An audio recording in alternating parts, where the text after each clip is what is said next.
that in 6 months' time we will be through with the work.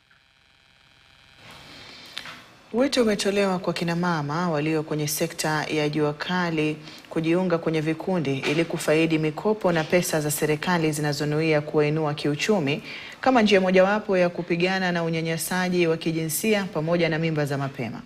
Wakizungumza mjini Kakamega katika warsha ya mafunzo ya uwekezaji iliyohudhuriwa na zaidi ya kina mama 600, viongozi mbalimbali wamewataka kina mama haswa wale wa mapato ya chini kujisajili kwenye vikundi ili kupata fedha hizo zilizotengwa.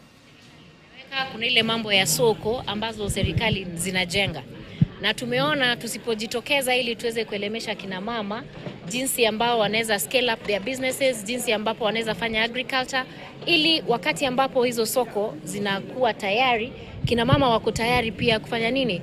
Kuweka bidhaa zao katika zile soko, waweze pia kufanya value addition na waweze ku-export if need be.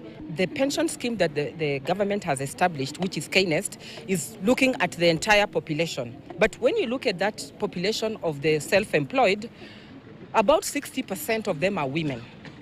So these women are a very key segment that we must target, because again, this segment, as you've heard, is contributing about 34% to the GDP of this country.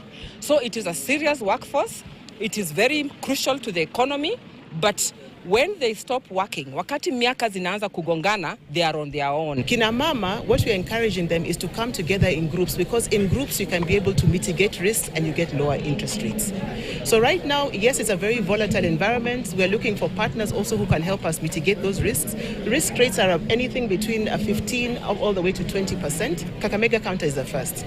But we are looking to go across the country, because I don't think we want to say we're only taking care of women or SMEs in Kakamega alone. This is the beginning of the empowerment journey for us.